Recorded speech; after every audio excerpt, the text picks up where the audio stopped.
우크라이나를 위해서 기도의 방패를 쌓아주셔서 감사합니다. 기도가 힘이고 기도가 능력인 줄로 믿습니다. 하나님께서 우리의 기도를 들으시고 그 기도에 선하게 응답하실 것입니다. 또 귀한 자리에 세워주신 우리 문영민 목사님과 교회에 감사 말씀을 전합니다. 잠시 기도하겠습니다. 하나님, 말씀을 증거하는 자리에 세워주셔서 감사합니다. 저는 온전한 주의 통로로만 사용해 주시고 듣는 저희들에게는 하나님의 말씀이 들려지는 은혜가 임하게 하여 주옵소서. 우리 주님 예수님의 이름으로 기도드립니다. 아멘. 제가 한 3분 정도 되는 영상을 준비했는데요. 잠깐 보시고 말씀을 나누도록 하겠습니다.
여러분이 방금 보신 영상은 2022년 2월 24일 날 전쟁 이후부터 올해 4월까지의 그런 사건들을 모아서 만든 영상입니다. 한 1년, 한 2개월간의 어떤 여정들이 저 영상 안에 다 들어가 있습니다. 저는 2004년 5월에 우크라이나에 파송돼서 지금까지 19년째 사역하고 있습니다.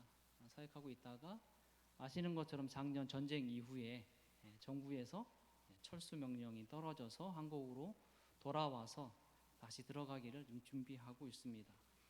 제 사역을 좀 소개하고 우크라이나 이야기를 하고 오늘 본문 말씀을 좀 나누도록 하겠습니다. 아까 영상에서 잠깐 보셨던 것처럼 우크라이나는 러시아, 벨라루스, 백러시아라고 하는데요. 폴란드, 슬로바키아, 헝가리, 루마니아, 몰도바, 그러니까 7개의 나라를 국경으로 두고 있는 유럽에서 두 번째로 큰 나라입니다. 가장 큰 나라는 러시아고요. 그러니까 지금 현재 유럽에서 가장 큰 두 나라가 전쟁을 하고 있는 상황입니다. 수도는 키이우이고요. 면적은 한반도의 3배 정도 됩니다. 산이 거의 없고 다 평야입니다. 그리고 한반도의 3배 되는 땅 가운데 한반도의 2배 정도 되는 땅이 농사를 지을 수 있는 땅입니다. 그리고 세계 3대 흑토 지역 중에 한 군데, 까만 흙, 거름이 있는 흙이라고 생각하시면 좋아요. 예전에 한국에서 거름 비료 사업하시는 분이 우크라이나 왔다가 우크라이나 흙 보시더니 우크라이나에서는 뭐 비료가 필요 없겠네라고 할 정도로 옥토입니다. 그래서 곡창지대, 세계적인 곡창지대를 가지고 있는 나라이기도 합니다. 인구는 한 3천, 제가 우크라이나 전쟁 전에 통계를 보니까 4,200만 정도. 제가 처음에 갔을 때 2004년도에 한 4,600만 정도 됐는데 한 19년 정도, 18년 정도 사역하면서 많이 줄었지요. 경제가 너무 어려워서 일자리 찾아서 떠나다 보니까 그렇게 인원이 많이 줄었고요. 전쟁 전에 한 4,200만 정도 살다가 지금은 전쟁 때문에 서유럽으로 이제 피난 가신 분이 꽤 많으십니다. 현재 본토 우크라이나 안에는 한 3,500에서 한 3,600만 정도만 거주하고 있는 상황이고요. 네, 공용어는 우크라이나입니다. 그리고 종교는 러시아 정교회의 나라입니다. 1035년 전, 그러니까 988년도에 그 당시 키우를 다스리고 있던 키우 대공국을 다스리고 있던 블라디미르 대제가 그 당시에 그리스 정교회를 국가 종교로 받아들였습니다. 그래서 키우를 흘러서 남쪽 흑해까지 흘러가는 드니프르라는 큰 강이 있습니다. 그 강에 가서 세례받고 기독교인이 되었습니다. 우리가 아는 것처럼 옛날에는 왕이 기독교인이 되면 그 나라가 기독교 국가가 되었습니다. 그래서 자연스럽게 이미 우크라이나는 1035년의 역사를 가지고 있는 정교회의 역사를 가지고 있는 국가입니다. 그러다 보니까 정교회가 1000년 이상 우크라이나 사람들의 언어와 문화와 삶을 지배하고 있는 지배 정교이지요. 그리고 우크라이나 서쪽은 폴란드의 지배를 꽤 많이 받았습니다. 오랜 시간. 우리가 알고 있는 것처럼 폴란드는 카톨릭 국가입니다. 그래서 우크라이나 서부를 중심으로 해서 카톨릭이 좀 있고요. 개신교는 한 2.5에서 3% 정도 됩니다. 저는 저희 선임 선교사님 때부터 3% 정도 되는 개신교회와 개신교 교단과 연합해서 신학교 사역, 교회 사역을 하고 있습니다. 제가 사역하는 사역지는 1994년도에 시작됐습니다. 내년이면 이제 30주년이 되는데요. 1994년도에 저희 한국 교회 초기 교회에 예수천당 불신 지옥하면 떠오르는 목사님이 계시는데 최건능 목사님이라는 분이 계신데 그분의 손자 목사님이세요. 최영빈 목사님이라는 분이 1994년도에 우크라이나 키이우에 오셔서 신학교와 교회 사역을 시작하시면서 저희 사역지의 사역이 시작이 되었습니다. 저는 선임 선교사님이 가시고 10년 뒤에 2004년도에 그곳에 가서 우리 현지 선교사님들, 우리 한국 선교사님들, 현지 목사님들, 현지 스텝 직원들이랑 같이 교회 사역, 신학교 사역, 개척교 지원 사역을 같이 팀을 이루어서 사역을 했습니다. 그러다 시간이 흘러서 선임 선교사님도 은퇴하시고 우리 한국 선교사님들도 이제 단독 사역 나가시면서 현재 저희 센터 안에는 한국 선교사는 저희 가정만 남아 있고 현지 목사님들, 현지 직원들과 함께 사역하고 있습니다. 교회 사역은 곤지암 교회 사역과 똑같습니다. 앉아 있는 회중이 이제 우크라이나 분이라는 거 빼놓고는 저희 선교지의 생명의 길 교회인데 그 교회 사역은 예배드리고 전도하고 청년부 사역하고 구제하고 장애인 시설을 돕고 등등등 곤지암 교회, 한국 교회가 하는 사역과 별 차이 없는 그런 사역을 하고 있습니다. 저희도 2020년에 시작된 코로나로 인해서 굉장히 어려웠습니다. 그래서 예배 인원도 많이 줄고 2년 정도 시간이 지났을 때 어느 정도 인원이 회복하기 시작했고 2022년도에는 정말 많은 것을 회복할 수 있겠다고 생각이 됐는데 전쟁이 일어나면서 저희 교인들이 많이들 이제 유럽으로 피난 가셨고 이제 서쪽으로 안전지대로 피난을 많이 가셔서 4월 말까지, 전쟁이 일어나고 4월 말까지는 예배를 드리지 못했습니다. 이때가 러시아가 키이우를 점령하기 위해서, 왜냐하면 뭐 수도를 점령해야 전쟁이 끝나니까요. 키이우를 점령하기 위해서 그 모든 화력을 키이우와 그 위성 도시에다 막 쏟아 부을 때입니다. 그래서 우리가 매일같이 텔레비전 뉴스로 민간인 학살된 것들, 도시가 망가지고 폐허되는 그런 뉴스들을 매일매일 접하던 그런 시기였습니다. 그리고 워낙 많이 미사일 공격이 빈번하게 이루어지다 보니까 대부분의 사람들이 그 시기 한 2달 동안은 거의 방공호에서, 뭐 지하철역이나 그 건물의 지하와 같은 방공호에서 거의 2달 이상을 생활하셨는데요. 저희 교회 교인들도 피난 가지 않으신 분도 계세요. 그분들이 교회 주변에 살고 계시는 분들 중에서 3분의 안수 집사님 가정을 중심으로 해서 그분의 지인들, 믿지 않는 사람들에서 한 50여 명이 저희 교회 지하에서 한 2달 정도 생활을 하셨습니다. 왜냐하면 제가 신학교를 운영하기 때문에 저희 교회 지하에는 한 50여 분이 지낼 수 있는 기숙시설이 준비되어 있습니다. 그래서 한 50여 분들이 한 2달 정도 저희 교회 지하에서 생활을 하셨습니다. 그리고 뭐 2달 정도 지나서 뭐 키이우가 함락되지 않으니까 러시아군이 이제 우리가 알고 있는 것처럼 동남부로 물러갔죠. 동남부로 물러가면서 유럽으로 가신 분들은 아직까지 뭐 돌아오지 못하셨습니다. 근데 서부로 피난 가셨던 분들은 이제 많이 돌아오기 시작하셔서 예배드리기 시작해서 한 30여 분 예배드리다가 지금은 그러니까 화면에 잠깐 보셨던 것처럼 4월 9일 지난 저희로 지금 부활주일이죠. 4월 9일 날 예배드리는 모습을 잠깐 보여드렸습니다. 지금 한 50여 분 정도 예배를 드리고 있습니다. 저희 사역의 핵심은 신학교 사역입니다. 그래서 선임 선교사님 때부터 신학교 사역에 많이 집중을 했습니다. 왜냐하면 신학교는 지도자를 양성하는 기관이고 특별히 이제 거기는 슬라브족들, 그러니까 유럽 인종, 백인들이 살고 있는 땅입니다. 그러니까 저희는 그 사람들이 봤을 때 유색 인종, 그래서 알게 모르게 어떤 차별과 차이가 뭐 존재하는 땅이고요. 그리고 민족적, 문화적 우월감도 굉장히 대단합니다. 1000년이 넘은 기독교 국가이다 보니까 그 문화나 이런 것들에 대한 자부심이 굉장한 사람들입니다. 그래서 우리 선임 선교사님 때부터 이제 한국 선교사로서 효과적으로 복음화를 위해서 기여할 수 있는 일이 뭘까를 고민하고 선택한 것이 바로 이제 교회 사역과 더불어 신학교 사역이었습니다. 왜냐하면 그 당시에는 신학교 교육을 제대로 시킬 수 있는 기관들이 그렇게 많지 않아서 젊은이들을 양성해서 복음을 증거하는 그런 사람으로 만드는 일에 힘쓰기 시작했습니다. 그래서 저희들이 한 1994년도에 시작해서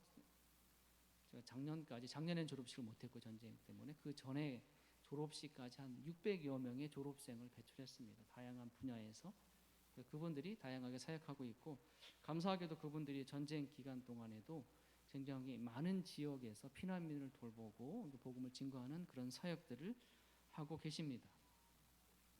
전쟁으로 인해서 신학교 사역은 당연히 중단되었습니다. 수업이 당연히 중단되었고요.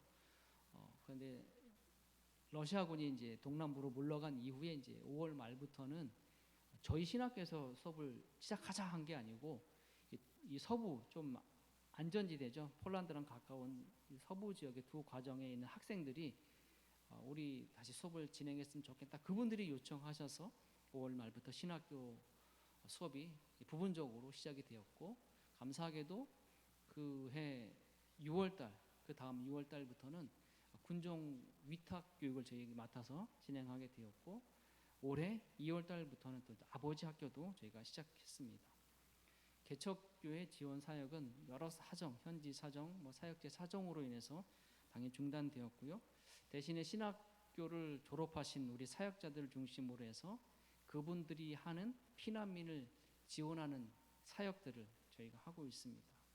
그래서 그분들이 뭐 생필품을 지원하고 아까 화면에서 보신 것처럼 겨울철에는 뭐 난방용품이나 뭐 땔감 등을 그분들을 통해서 피난민들이나 어려운 이웃들을 지원하는 그런 사역을 지원했고요. 사실 전쟁이 딱 시작되고 나서 제가 생각하기에 저희 교인들이 지하에 모여 있어서 예배도 드리고 자기들 자체적으로 기도회도 했기 때문에 교회에 모인 분들은 어쨌든지 간에 모임이 유지되고 뭐 어쨌든지 간에 예배도 드리니까 괜찮다 생각을 했고, 신학교는 지도자를 양성하는 그 신학교 사역은 아무래도 전쟁 끝날 때까지는 못할 것 같다는 그런 생각을 했습니다.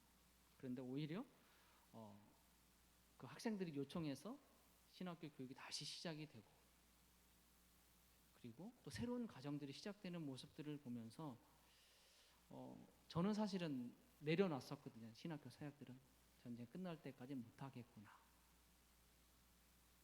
그런데 하나님께서는 그런 전쟁이라는 와중에서도 사역자들을, 목회자들을, 일꾼들을 길러내는 그 일들을 다시 시작하시는 그런 모습들을 보면서 하나님은 이런 상황에서도 이 전쟁이라는 전쟁통 안에서도 하나님이 일하고 계시는구나라고 다시 한번 하나님의 일하심을 보게 되었습니다. 주님은 우리가 도저히 할 수 없다고, 이게 정말 불가능해, 할 수 없다고 생각하는 상황 속에서도 하나님은 일하고 계십니다. 저는 낙담하고 포기했는데 하나님은 결코 포기하지 않고 일하고 계셨습니다. 하나님 전쟁통에만, 전쟁 가운데서만 일하시는 것이 아니고 하나님은 지금 이 자리에서 이곳에도 권장교회를 위해서도 오늘 헌신예배 드리는 남성교 회원들을 위해서도 일하시는 하나님이신 줄로 믿습니다. 저 신학교를 졸업하고 이 돈바스라고 하는 지역, 아마 여러분들이 우크라이나 전쟁 때문에 많이 아마 들어보셨던 지역일 거예요. 우크라이나 동부에 도네츠크와 루한스크라는 두 개 주를 합해서 이제 돈바스라는 지역을 부릅니다. 왜 이 지역이 중요하냐면 그 구소련 지역 시절에, 소련이었던 시절에 중화학공업을 집중적으로 육성하던 장소이고 많은 러시아 사람들을 이주시켰던 장소입니다. 한국으로 치면 포항과 울산 같은 도시입니다. 이 지역에서 살고 사역하셨던 우리 두 분 사역자가 계시는데 사역을 참 잘하셨습니다. 그런데 전쟁이 일어나면서 이 돈바스 지역이 러시아군에게 점령을 당하면서 이 사역자들도 자기 집을 잃고 교회를 잃고 이 서부 지역으로 옮겨와서 피난민이 되었습니다.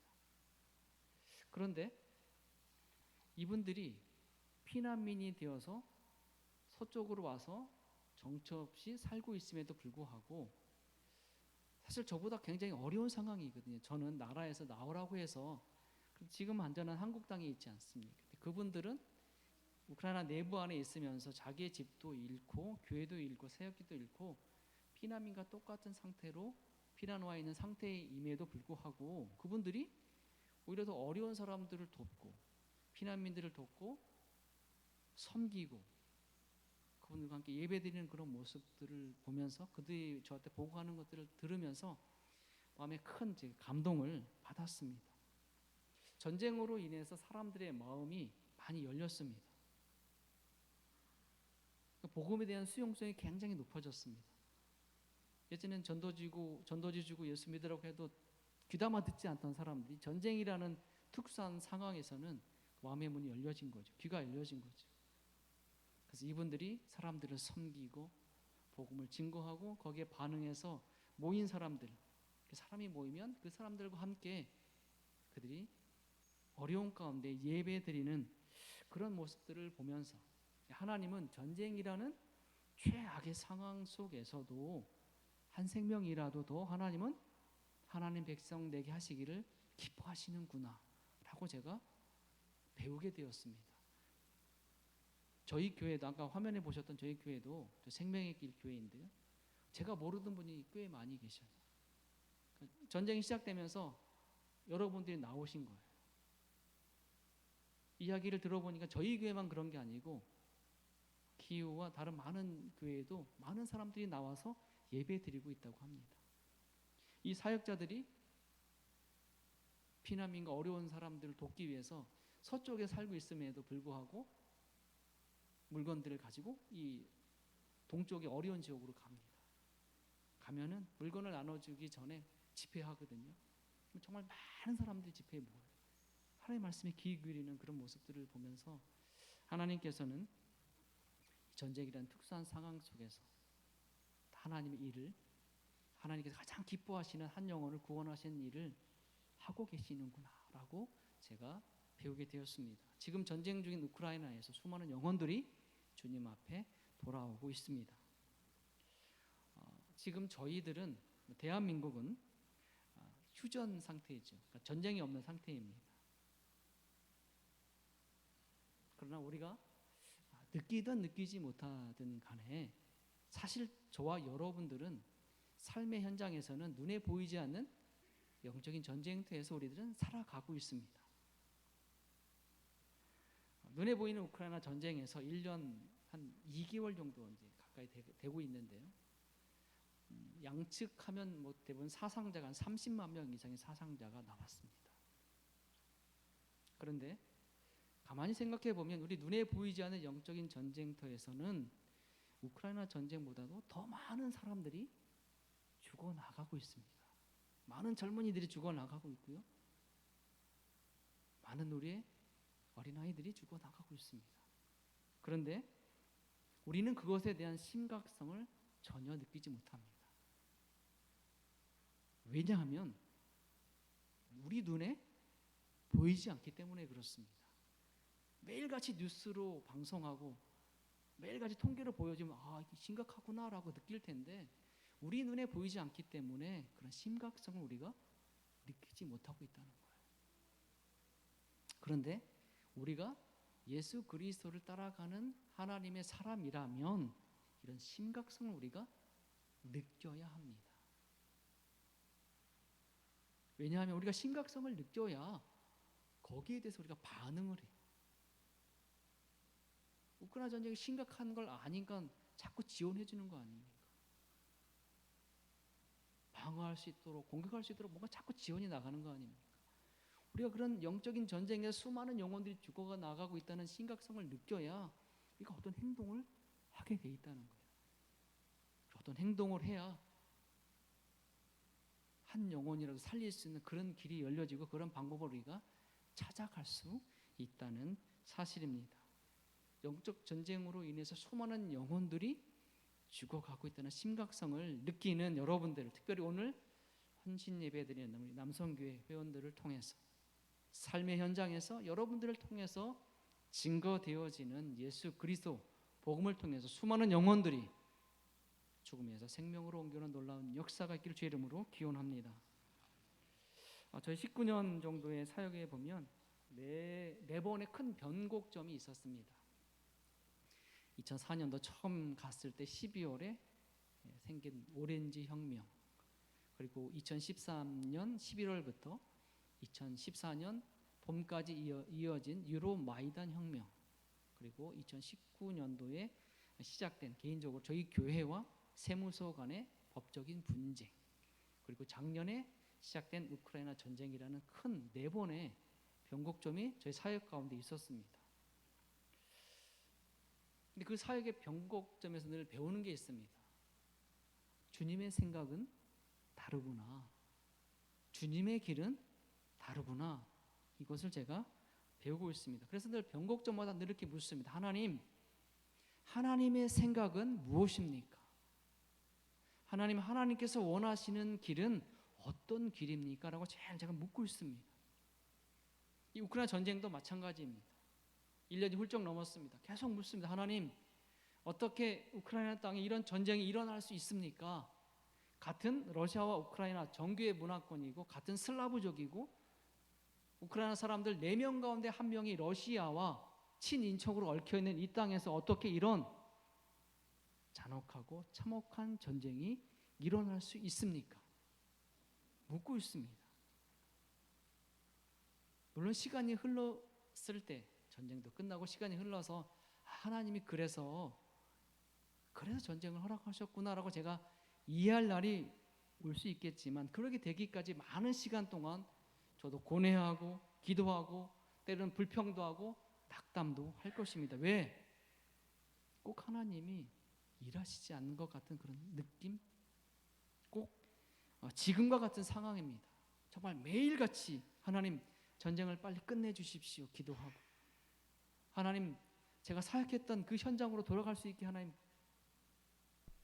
저를 보고 싶어하고 제가 돌아오기를 기다리는 그 교인들에게 갈 수 있도록 하나님 전쟁 빨리 끝내주세요 라고 기도하는데도 1년이 훌쩍 넘어서 전쟁이 지속되고 있고 앞이 보이지 않는, 출구가 보이지 않는 전쟁의 현 상황의 모습 속에서 언제 끝날지 모르는 전쟁, 그 말은 언제 제가 돌아갈지 모른다는 것이거든요. 돌아갈 기약이 없는 이런 상황 속에서 힘도 빠지고 우울한 생각들이 막 어째 스물스물 오기도 하고 힘이 빠지고, 그러면서 가끔 하나님이 일하시나? 라고 저도 모르게 부정적인 생각을 하게 될 때가 있다는 거예요. 그런데 제가 이렇게 생각함에도 불구하고 이렇게 우울해지고 힘들어지고 어려운 상황을 갖고 있음에도 불구하고 여전히 하나님은 저의 상황과 관계없이 하나님께서는 일하고 계신다는 사실입니다. 전쟁이 일어났을 때 일주일이면, 아니 2주 안에는 전쟁이 다 끝날 줄 알았습니다. 러시아가 이길 줄 알았습니다. 우크라이나가 질 줄 알았어요. 그래서 전쟁이 시작됐을 때 모든 가능성을 다 내려놨습니다. 선임 선교사님 때부터 지금까지 쌓아왔던 그 많은 것들 이제는 다 포기해야 되는구나, 내려놓아야 되는구나. 러시아가 전쟁에 승리하면 선교사로 사역하기가 어려워질 테니까. 그럼 우크라이나가 1년 이상 러시아와의 전쟁에서 버텨내고 있습니다. 이것이 바로 하나님께서 일하고 계시다는 증거입니다. 수많은 한국교회가 알지 못하는 그 땅을 향해서 기도하고 있습니다. 한국교회뿐만 아니고 수많은 전 세계에 있는 수많은 교회들이 우크라이나를 위해서 기도하고 있습니다. 이것이 또한 하나님께서 일하고 계시다는 증거입니다. 수많은 나라들이 우크라이나를 돕고 있습니다. 그것이 바로 하나님께서 일하고 계시다는 증거입니다. 하나님은 선교지에서만 일하실까요? 하나님은 전쟁 가운데서만 일하실까요? 하나님은 이 땅 대한민국에서도 일하고 계십니다. 곤지암 교회를 위해서도 일하고 계십니다. 오늘 헌신 예배 드리는 우리 남성교회 회원들을 위해서도 하나님은 일하고 계십니다. 우리를 향한, 이 민족을 향한, 곤지암 교회를 향한, 남선교회를 향한 하나님의 생각은 무엇일까요? 우리가, 곤지암 교회가, 남선 교회가 걸어가야 할 주님이 원하시는 길은 어떤 길일까요? 늘 주님께 묻고, 하나님의 생각은 무엇입니까? 하나님의 길은 어떤 길입니까? 늘 묻고 구하면서 하나님의 생각을 알고 하나님의 길을 깨달아서 주님의 생각대로 살고 주님께서 원하시는 길을 걸어가는 여러분들 되시기를 주의 이름으로 기원합니다. 특별히 헌신 예배 드리시는 우리 남성교회 회원들이 주님의 생각대로 이 땅에서 살아가시고 주님께서 원하시는 그 길을 믿음으로 걸어가는 여러분들 되시기를 주의 이름으로 간절히 기원합니다. 사랑과 은혜가 많으신 하나님 아버지, 감사합니다. 하나님의 생각과 하나님의 길은 우리 생각과 우리 길과는 다릅니다.